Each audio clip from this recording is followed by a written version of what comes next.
Estudar a Bíblia, estudar a Bíblia, estudar a Bíblia na escola dominical.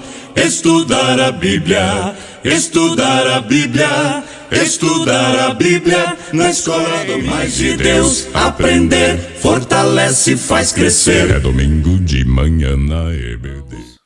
Eu vos saúdo a todos com a paz do Senhor Jesus. Neste momento, seja bem-vindo ao nosso canal Eudson Oliveira, onde estaremos com mais uma videoaula do nosso Aprendendo com a lição da EBD.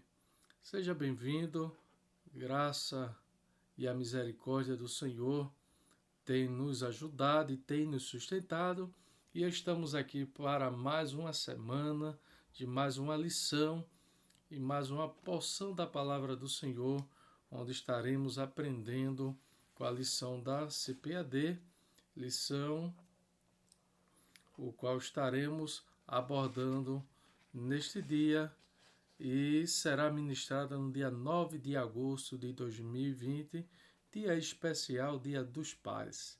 Desde já vai o meu abraço e um feliz Dia dos Pais a todos os pais do nosso canal e também daqueles que têm essa oportunidade e esse privilégio de ser pai.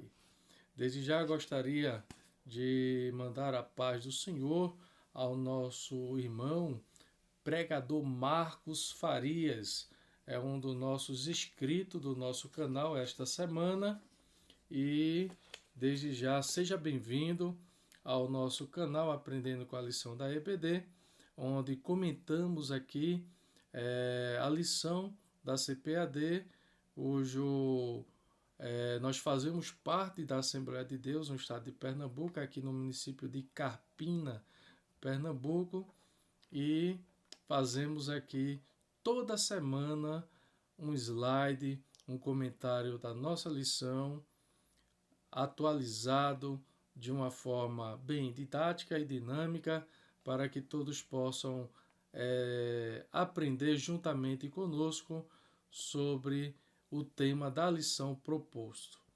Desde já gostaria de mandar a paz do Senhor a todos os irmãos, amigos e também a todos os alunos da classe Atalaia. A paz do Senhor ao nosso irmão Edson, nosso professor. A paz do Senhor especial ao nosso irmão que é aluno e secretário da classe Atalaia, nosso irmão Edivaldo, está completando o ano hoje. Meus parabéns, que Deus te abençoe, te ajude, te ilumine e que Ele lhe dê sempre força, ânimo e alegria para você permanecer na vocação ao qual você foi chamado.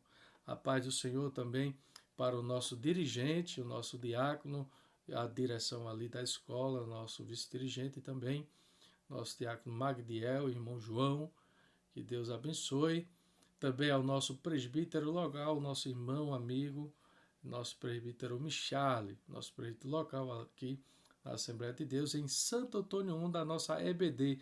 A todos os professores ali que fazem parte, às vezes eu não cito muito o nome, porque às vezes dá um branco aqui na hora de falarmos o nome dos professores e tem alguns nomes que eu não lembro e eu tenho que anotar e toda vez eu esqueço de anotar, mas todos os professores da EBD aqui no município de Carpina, os dirigentes, a superintendência, a paz do Senhor a todos em nome de Jesus.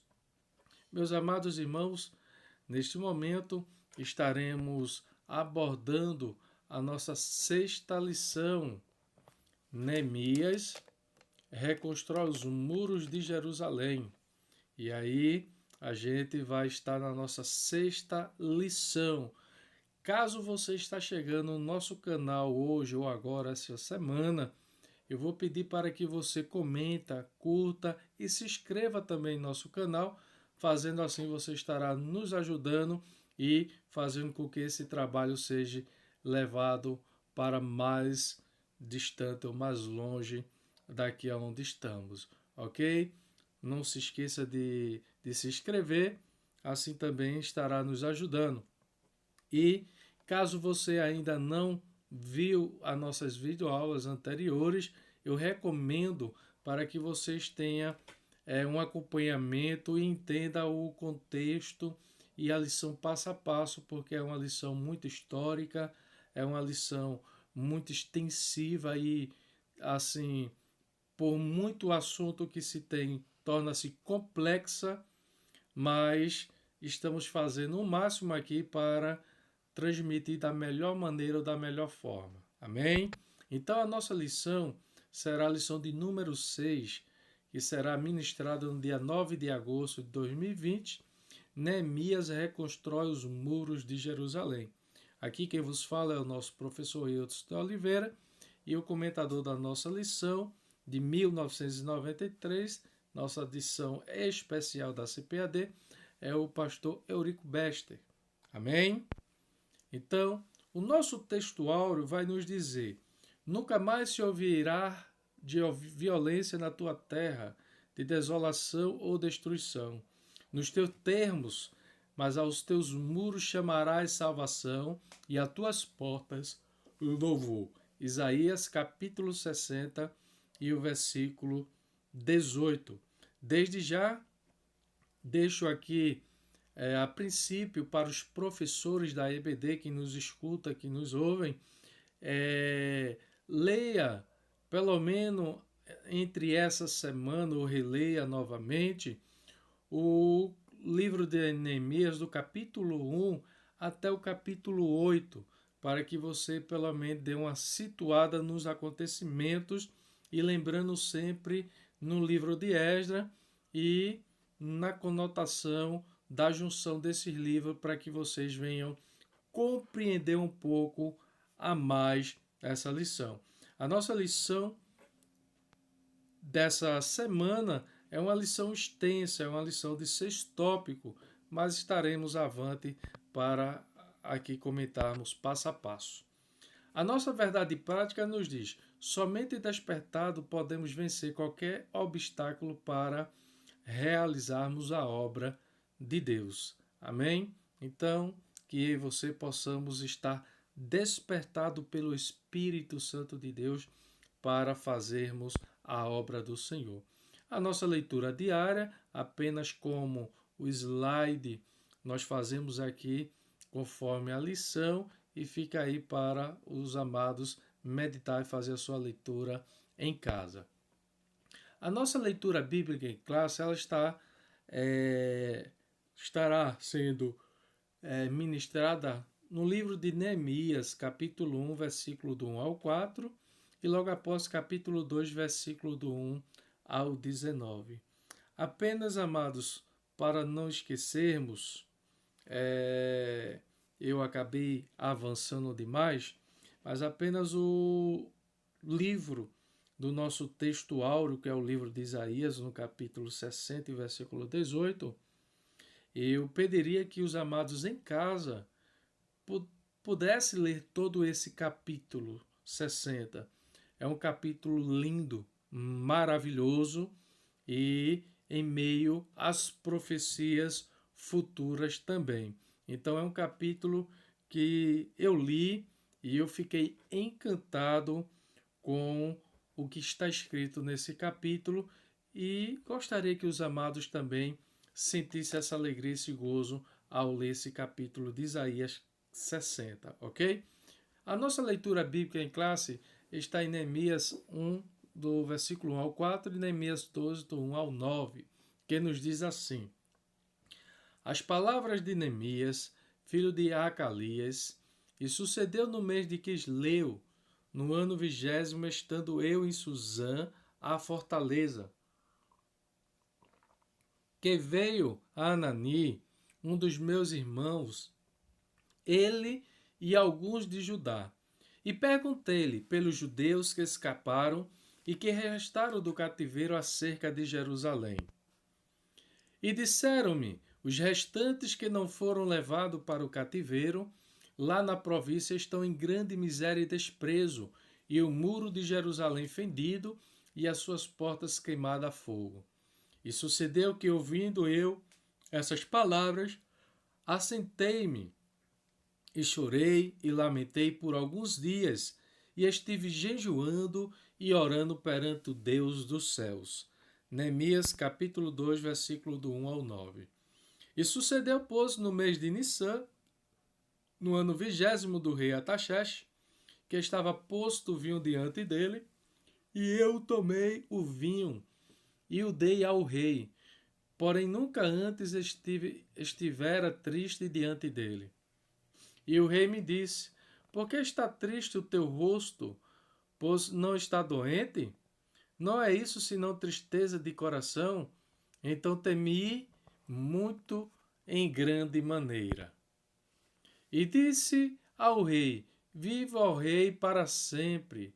Como não estaria triste o meu rosto, estando a cidade e o lugar do sepulcro de meus pais assolada, e tendo sido consumida as suas portas a fogo. E o rei me disse: que me pedes agora? Então orei ao Deus dos céus, e disse ao rei: se é do agrado do rei, e se o teu servo em tua presença, peço-te que me envies ajudar a cidade dos sepulcros de meus pais, para que eu a edifique. Então o rei me disse, estando a rainha sentada junto a ele: quanto durará a tua viagem? E quando voltarás? E aprove ao rei enviar-me, apontando-lhe eu um certo tempo. E disse mais ao rei: se ao rei parece bem, dê-me cartas para os governadores da além do rio, para que me dê passagem até que chegue a ajudar. E como também uma carta para Asaf, guarda do jardim do rei, para que me dê madeira, para cobrir as portas do paço da casa e para o muro da cidade, para a casa que houver de entrar. E o rei mais deu, e segundo a boa mão de Deus sobre mim. E então vi os governadores da além do rio, e dai-lhes as cartas do rei, e o rei tinha enviado comigo chefes do exército e cavaleiros. Então, meus amados irmãos, essa é a nossa leitura bíblica em classe, e estaremos aí adentrando no comentário da nossa lição. E no sugerido da nossa lição, o objetivo geral da nossa lição é mostrar que foi Deus quem despertou em Neemias o desejo de restaurar os muros de Jerusalém. Esse é o objetivo geral. Os objetivos específicos, como teremos aí praticamente 6 tópicos, teremos 6 objetivos específicos. O primeiro é mostrar como Deus respondeu às orações de Neemias. Segundo, saber como foi a ida e a chegada de Neemias a Jerusalém. Terceiro, explicar como Neemias iniciou a reconstrução dos muros. Quarto, compreender que o levantamento dos muros provocou grande oposição. Quinto, apontar como a inauguração solene dos muros. E sexto, conscientizar a respeito dos ensinos que a construção do muro nos traz. Então, esse é o nosso slide extra, o nosso diferencial do nosso comentário, é o refletindo o tema da lição. Nesta lição, iremos agora abordar sobre um grande líder da história de Israel, onde com a sua misericórdia e compaixão fez toda uma diferença na história e no povo de Israel pós-exílio. Este personagem é Neemias, cujo nome significa Jeová conforta ou confortado por Deus, cujo objetivo e finalidade foi reconstruir o muro de Jerusalém, fendido, e as portas queimadas a fogo, isto aproximadamente de Zorobabel a Neemias, 93 anos de acontecimento com oposição, mas com ação divina em favor de seu povo. Então, a gente vai aí refletindo da nossa lição E apenas para trazer uma contextualização mais rápida e breve, a gente vai entender que a Babilônia, Judá, ele sofreu 3 levas, né? 3 levas consecutivas de pessoas cativo para a Babilônia. E Nabucodonosor, o rei da Babilônia ali, ele queimou, tocou fogo na cidade, tocou fogo no templo, queimou as portas, queimou tudo, levou algumas pessoas cativo, mas também ficaram outras pessoas que não foram cativas e também ficaram algumas outras pessoas que é a mesma que não foram cativas, aquelas cujos ficaram à mercê de toda a situação drástica em Israel. E aí o tema da lição fala: Neemias reconstrói os muros de Jerusalém. Reconstruir significa construir de novo, reedificar, renovar, refundir, tendo como sinônimo reedificar ou reformar, segundo o dicionário Dício Online, aquele que nós temos também no nosso smartphone. Desde já, quando falamos reconstruir ou construir, sempre se pensa uma ideia que é a tarefa mais difícil, é reformar. Construir é tudo mais fácil, mas reconstruir ou reformar aquilo que já foi criado, aquilo que já foi formado, sempre gera maiores dificuldades. Então, é o que a gente vamos aprender aqui neste momento com a nossa lição. Os tópicos a ser abordados serão estes. Deus responde às orações de Neemias. Neemias chega a Jerusalém. Neemias inicia o levantamento dos muros. O levantamento dos muros provocou grande oposição. O muro foi solenemente inaugurado. E o sexto e último tópico vai dizer: os muros trazem ensino simbólico. Importante. Então, meus amados irmãos, e em especial os professores da Escola Bíblica Dominical, é uma lição especial, é uma lição que já não estamos tanto acostumados com 6 tópicos, 4, 5. Essa tem essa questão, pois já foi há 27 anos atrás. Então, sempre aconselho nas minhas videoaulas, passo para os professores que sempre estejam lendo, estudando a sua lição. E aquela história, aquele fato ou contexto que ela vem trazer ali, seja numa questão doutrinária, seja numa questão histórica, né? Então, que a gente possa se situar, não é que iremos saber tudo ou de tudo, mas pelo menos nos situar no que a lição está nos trazendo. Amém? Então, essa é a nossa recomendação para os professores, e que se você toda semana ou todos os dias da semana você lê, relê e estudar a sua lição, com certeza você vai se sentir mais seguro para apresentar a sua aula. Então vamos lá ao comentário da nossa lição. O comentário da lição, a introdução, vai nos dizer: nesta lição estudaremos como os muros de Jerusalém foram levantados e como Deus levantou o homem certo para executar esta obra. A obra era de Deus, o qual, como dono da obra, providenciou tudo o que era necessário para a sua realização, desde a autorização do rei para o envio de Neemias até os recursos para custear a construção. Vamos adiante, mais outro slide extra. Praticamente a gente vai pôr esse slide extra aí para mostrar aonde é no mapa Jerusalém, Judá, onde Neemias ele se encontrou a ver o estado da cidade, mas a gente no lado direito tem Suzã aí, na Pérsia, a capital de Elã, e Suzã é como se fosse uma província dessa capital aí, da Pérsia, e uma distância aproximadamente de 1.583 quilômetros por estrada. Então, Neemias também teve alguns tempos aí para poder chegar até Judá, ok? No primeiro tópico, vai nos dizer: Deus responde às orações de Neemias. E o seu subtópico: Deus envia emissário a Neemias. Neemias, angustiado, jejua e ora. Deus responde às orações de Neemias. E Deus despertou o rei a atender o pedido de Neemias. Então vamos lá. Deus envia emissários a Neemias. Primeiro, esta pessoa foi Anani, irmão de Neemias, conforme Neemias 1 e 2. Anani contou como os judeus que haviam retornado a Judá após o cativeiro estavam em grande miséria.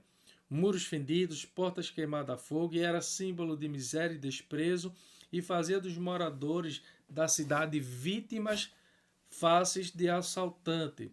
Então, a gente observa aí que a primeira situação, o primeiro momento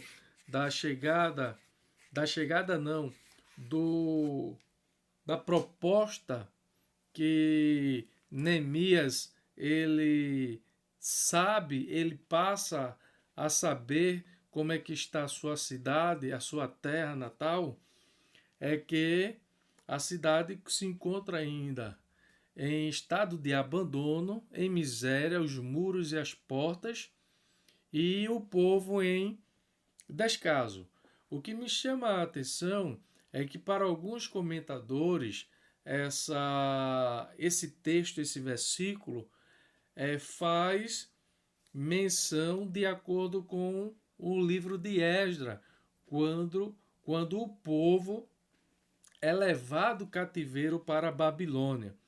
E outros comentadores ou alguns estudiosos vai dizer que esta situação que Neemias está relatando é uma situação posterior após aquele avivamento que os dois profetas fizeram ao despertar o povo na construção do templo, que foi Ageu e Zacarias. E com o passar do tempo, o povo voltou a abandonar o templo, a casa do Senhor. E alguns chegam até argumentar essa situação onde verdadeiramente eles vão tratar com o livro de Ageu, no capítulo 1, e também parte do capítulo 2, que é um livro que nós estudamos na lição anterior e que faz menção da situação que estava o povo.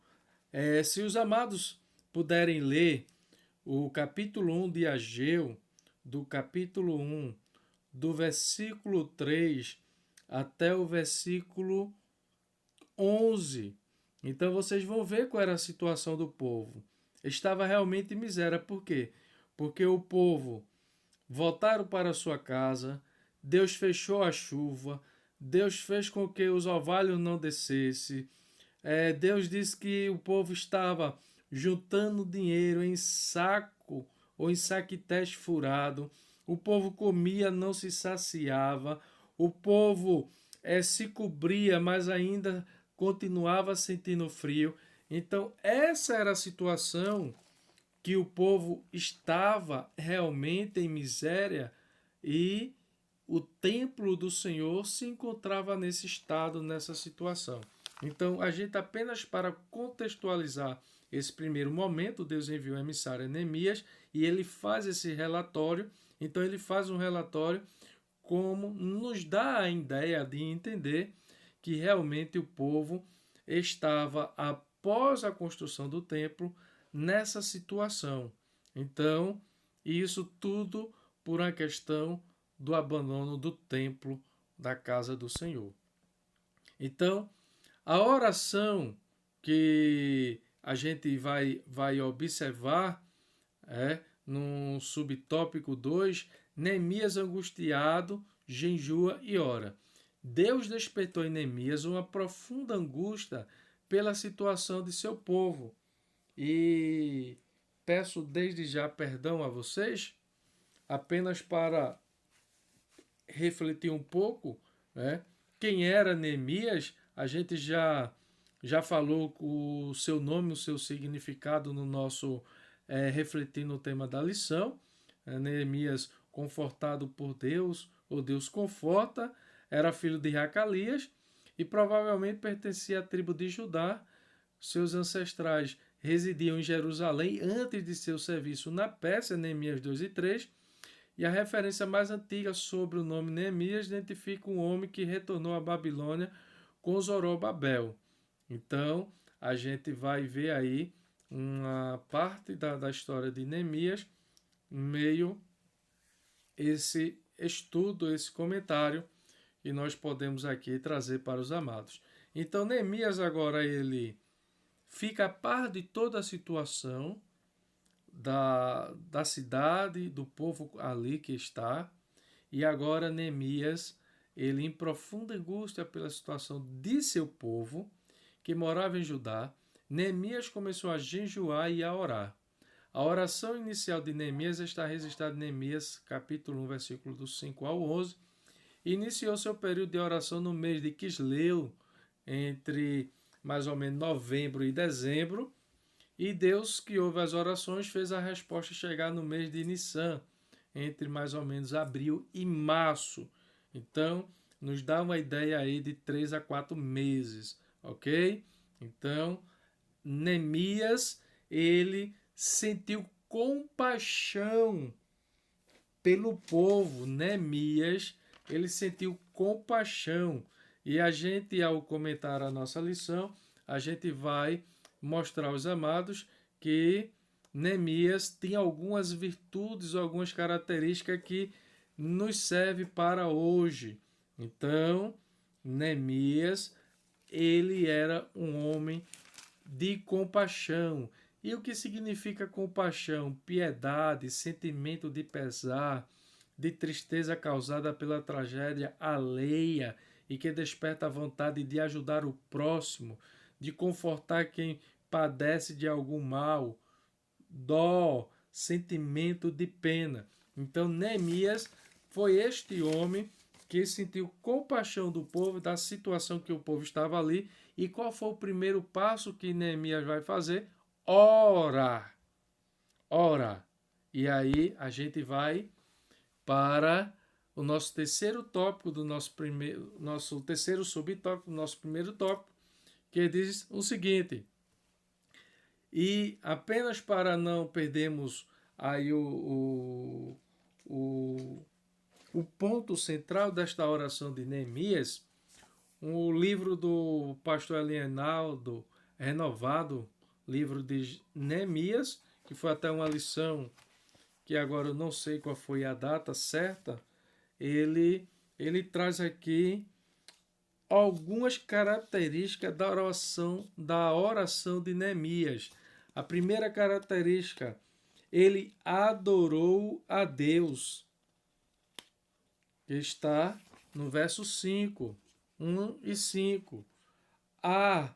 Disse, Senhor Deus dos céus, Deus grande e terrível, que guarda o conserto e a benignidade para com aqueles que te amam e guardam os teus mandamentos. Neemias, ele exaltou a Deus, Senhor Deus dos céus, Deus grande e terrível. Neemias, ele reconheceu a fidelidade de Deus, que guardas o conserto e a benignidade para com aqueles que te amam e guardam os teus mandamentos. Neemias, ele intercedeu pelo seu povo. Estejam, pois, atentos os teus ouvidos e os teus olhos abertos para ouvir a oração do teu servo, que hoje te faço perante ti de dia e de noite, pelos filhos de Israel, teus servos. Neemias 1:6. Neemias também ele fez confissão de pecado, não somente por ele, mas também pelos seus pais e pelo o povo que ali se encontrava. Neemias se lembrava das advertências de Deus, ou seja, a consequência do povo chegar a esse estado, ao sofrimento que o povo estava aí num exílio babilônico, era justamente uma consequência da sua desobediência. E Deus, ele não se deixa escarnecer. Neemias invocou a misericórdia de Deus e Neemias intercedeu com objetividade. Então, desculpa. Então, esse é o pastor Elienaldo Renovato, ele coloca aí como algumas características da oração de Neemias. E o que foi que ocorreu após a oração de Neemias? Certo dia, ele apresentou-se diante do rei com um semblante triste, interrogado acerca do motivo de sua tristeza, e Neemias relatou a situação da cidade de Jerusalém e de seu povo, que ali vivia. E por inspiração de Deus, o rei perguntou a Neemias: que me pedes agora? E, com certeza, vamos ver o desenrolar da história. E Neemias orou ao Deus do céu para que pudesse responder ao rei dentro da direção de Deus. E em um momento Neemias teve sua chamada para ir a Jerusalém confirmada. E respondeu ao rei: peço-te que me envies a ajudar a cidade dos sepulcros de meus pais, para que eu a edifique. Então, vejamos que Neemias teve aí um tempo de uma resposta de Deus entre 3 e 4 meses. E o que é que nós podemos aprender com isso? Eu não sei qual é o tempo que você está aguardando, esperando de uma resposta de Deus.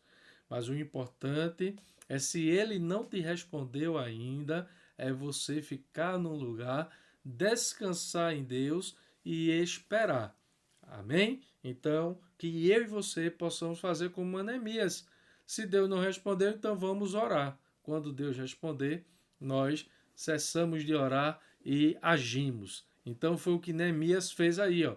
Neemias orou, se apresentou diante do rei, veio o pedido, Deus deu a forma, a maneira de Neemias falar, essa expressão, a cidade dos sepulcros de meus pais. Existe um segredo que aqui a gente não dará tempo para revelar. Isso comoveu todo o coração do rei. E aí, Neemias recebeu a carta do rei e teve a bênção do rei. A bênção para Neemias ir, aquilo que era necessário para Neemias chegar lá, e o rei ainda enviou mais. O que foi que o rei enviou mais? Não somente os exércitos da guarda, mas também a sua cavalaria, né?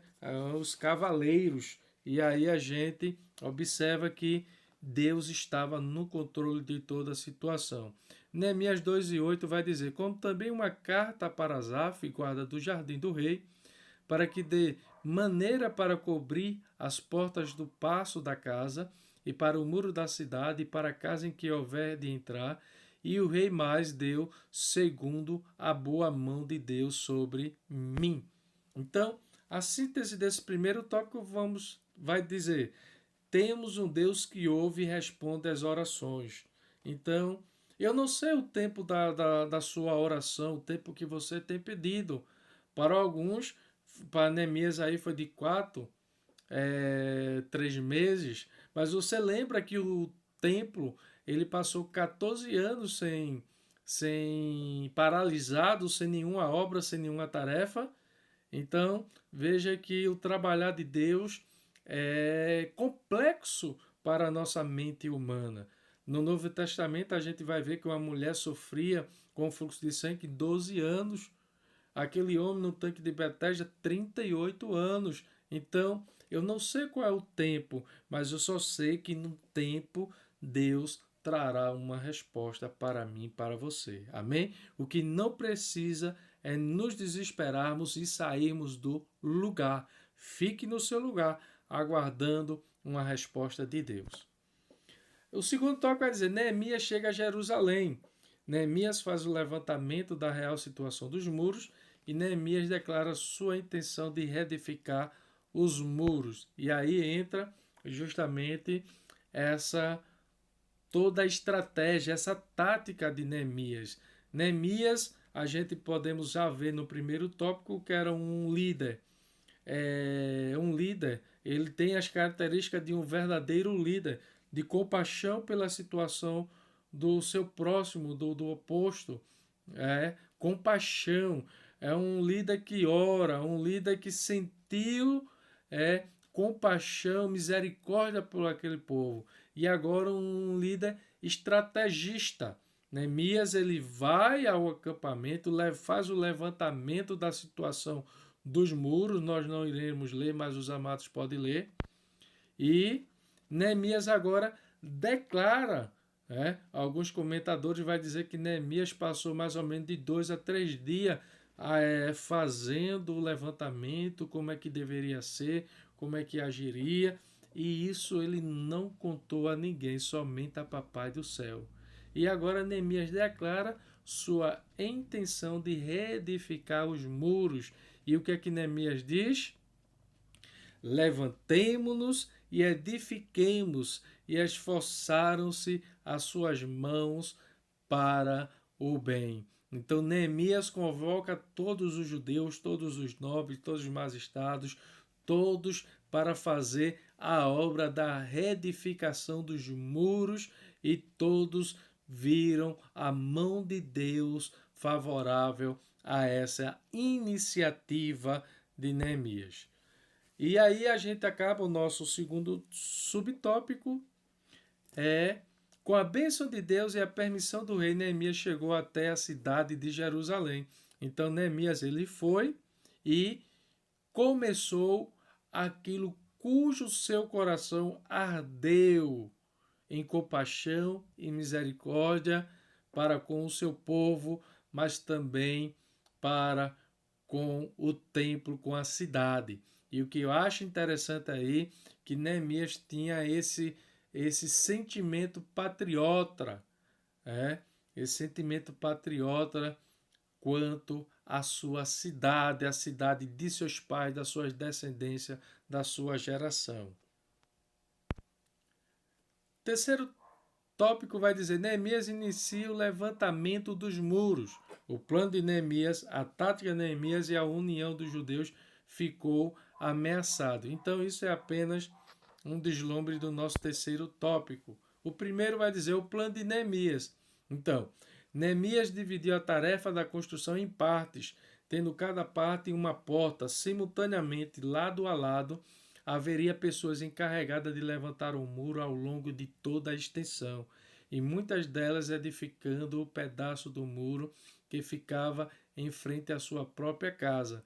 Havia também grupos encarregados de levar entulho, trazer material e etc. E o coração do povo se inclinou a trabalhar. O que a gente vê aí, amados, é que Neemias era a característica de um líder de compaixão e de misericórdia, de oração, de estratégia e de motivação. O povo via em Neemias o seu desenrolar, a sua desenvoltura, e todos estavam inclinados a trabalhar. Então, a gente observa que logo já era possível notar que os muros cresciam e as roturas começavam a ser tapadas, os buracos, as brechas. E o versículo 4, capítulo 4, versículo 6 vai dizer: assim edificamos o muro, e todo o muro se cerrou até a sua metade, porque o coração do povo se inclinava a trabalhar. Mas como toda obra de Deus, como toda obra do Senhor, como toda obra do reino dos céus, sempre haverá oposições, sempre haverá dificuldades, lutas e barreiras. O que não podemos é nos desesperar, o que não podemos é lutar com as armas que nós temos, o que podemos fazer é orar. E aí foi o que Neemias fez. Versículo 7 vai dizer: e sucedeu que, ouvindo Sambalate, Tobias e os arábios, e os amonitas, e os asdoditas, que tanto ia crescendo a reparação dos muros de Jerusalém, que já as roturas se começavam a tapar, iraram-se sobremodo. Então aí a gente já vê que a oposição se levantará, irou-se, inveja, medo, né? E aí vamos mais adiante. Qual foi a tática de Neemias? A tática de Neemias foi engajar todos os judeus na obra de edificação do muro. É um exemplo muito importante a ser seguido pelas igrejas em seu trabalho de evangelização. Isso aí, a nossa igreja, a Assembleia de Deus no estado de Pernambuco, ela tem muito essa tática, essa estratégia, onde é um campo livre para todos que querem sair na campanha evangelizadora, evangelizando, mas não somente nessa desenvoltura da campanha, mas a congregação em si. Temos conjunto de crianças, de adolescentes, de jovens, juniores, de idosos, de novos convertidos, de pessoas adultas. Então, é uma tática, é uma estratégia de poder fazer com cada faixa etária de idade, aquelas pessoas que queiram voluntariamente participar e assim estar servindo a Deus em algum órgão, em algum trabalho, de forma voluntariamente e desenvolver o seu real serviço cristão. Então, a tática de Neemias, a gente vai observar que Neemias, ele orou, Neemias também pôs guarda de dia e de noite, Neemias, ele usou de várias táticas, e no capítulo 7, o versículo 1 até o 4, os irmãos podem ler em casa, que diz que Neemias também viu que a cidade tinha poucos moradores, as portas estavam de frente com o sol, e aí Neemias no versículo 13 e o versículo 4 diz assim: e até que o sol aqueça, e disse Neemias: não se abra as portas de Jerusalém até que o sol aqueça, e enquanto os guardas ainda estão ali, que se feche as portas e se tranque, e ponha-se guardas dos moradores de Jerusalém, cada um no seu posto diante de sua casa. E a cidade era espaçosa e grande, mas havia pouca gente nela e as casas não estavam edificadas ainda. Então a tática de Neemias aqui é contra o sol.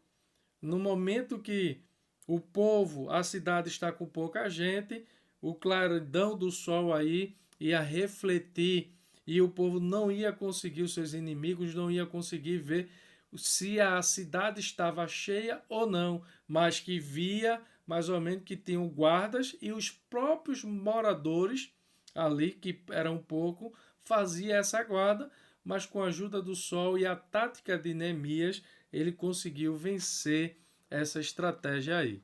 Isso é bem interessante. O tempo nosso é corrido e é uma lição de 6 tópicos, por essa razão não estamos comentando muita coisa, porque senão não daria para fazermos de uma maneira mais enxuta. O nosso terceiro subtópico vai dizer: a união dos judeus ficou ameaçada. Apesar da boa organização e união necessária para a realização daquela grande obra, estava ameaçada. Surgiu um problema entre os pobres e os ricos. E esse problema aí, amados, vocês podem ler o capítulo 5 de Neemias e também poderão ler, como eu falei, até o capítulo 8, para que vocês entendam o que é que isso se refere. Como estaremos abordando esse tema na lição 8, conforme sugere o nosso comentador, então o que a gente pode ver ali é que havia uma extorsão. Os ricos cobrando juros, cobrando injúrias dos mais pobres e fazendo até escravo e vendendo seus próprios irmãos judeus. Né? Então, aí os pobres foram e reclamaram a Neemias. E aí a gente vai ver nessa lição de número 8. Mas os irmãos leiam todo o livro, mas essa lição será também necessário ler até o capítulo 8. A síntese do nosso terceiro tópico quer dizer: Neemias, cheio de fé e coragem, inicia o levantamento dos muros. Positivo. Homem de fé. Então, as características de Neemias que podemos, isso a gente vale a pena estar salientando e aprendendo. O quarto tópico vai dizer: o levantamento dos muros provocou grande oposição. Iniciada a edificação dos muros, o muro foi concluído. E aí o que é que ocorre? Sanbalat e Tobia indignaram-se grandemente e usaram várias estratégias para fazer parar a obra. Todavia, Neemias, seus liderados, ajudados. Esta vitória teve grande repercussão. Até os inimigos tiveram de reconhecer: o nosso Deus fizera esta obra. Paulo ele chega a dizer que maior é o que está conosco do que o que está no mundo. Então, a obra que Deus está na frente, que Deus está no comando, que Deus está no controle, tudo irá dar certo. Pode vir oposições, pode vir dificuldade, pode vir o que vier, mas Deus sempre dará vitória ao seu povo. O que não pode é uma igreja, um povo estar em pecado. E isso aí vai gerar o que gerou na vida dos judeus ali com o exílio e pagar o alto preço. A síntese desse quarto tópico vai dizer: os inimigos se levantaram para impedir a construção dos muros. Sim, inveja política, a questão geográfica, a questão de eles também serem governadores de uma outra cidade, né, de uma outra província, e aí perdendo o espaço, pois o povo judeu tinha saído e agora volta a construir novamente. Então, são N séries de razões que a gente pode sugerir ou conjecturar que aí os inimigos intentaram para impedir esta obra. E o nosso quinto tópico da nossa lição vai dizer: o muro foi solenemente inaugurado. Então a gente aprendemos que, desde já, que Neemias ele recebe o comunicado da situação do povo, e nesse comunicado Neemias ele sente compaixão ao ponto de orar, jejuar e pedir ao rei a sua dispensa para a construção ali daquela cidade, daquele templo, da cidade dos muros, das portas, porque aí a gente vai ver que na primeira leva com Zorobabel ele reconstrói o altar, os cultos, sacrifícios, rituais e as festas. Segunda leva, aí já vai com Esdras, e Esdras já faz a construção do templo, e aí com a construção do templo, todo o sacrifício, todo o ritual, tudo isso se dá início novamente, embora que esse segundo templo, segundo alguns comentários e os judeus também eles dizem, existe algumas coisas que ali não foi possível nesse segundo templo. É justamente a arca que não tinha, alguns outros fatores que esse templo ele não tinha. Mas vamos mais adiante. E agora, Neemias, ele inicia o muro, vem a oposição, porém Deus dá estratégia a Neemias, Neemias consegue vencer, e agora a festa, a solenidade, que é dada pela terminação desses muros e também as 12 portas que se faz menção do seu livro. Vamos mais adiante. Para a dedicação dos muros foram convocados todos os levitas a fim de dedicar os muros com alegria, com louvores, com canto, com saltério, com alaudo e com harpa. Purifica-se os sacerdotes e os levitas, e logo purificaram todo o povo e as portas e o muro. Então foi uma festa, foi uma alegria, foi um gozo e glória para o nome do Senhor. E o ato de dedicação incluiu 2 procissões ao longo dos muros, quais pararam diante da casa de Deus, onde houve sacrifícios. E aí a gente vê que a alegria de Jerusalém era tão grande que o som da festa podia ser ouvido de longe. Neemias 12:43. E aí a nossa síntese do nosso quinto tópico e estaremos para o nosso sexto e último tópico. Deus deu vitória ao seu povo e os muros foram solenemente inaugurados. Quando Deus ele quer dar vitória, não existe nada que impeça. Quando Deus ele tem uma chamada para alguém, só existe uma pessoa que pode prejudicar a sua chamada, é você mesmo. Mas se Deus quiser, você chega lá e Deus te põe de pé, te levanta, te ergue e faz o seu nome glorificado, porque o Senhor, ele é poderoso e tem o controle de toda a situação. O nosso sexto e último tópico é dizer: os muros trazem ensino simbólico importante. A Bíblia fala da salvação como muro. O muro da salvação fala da divina proteção que beneficia aqueles que se abrigam dentro dele. E o muro da salvação é uma permanente linha divisória entre o reino de Deus e o reino deste mundo.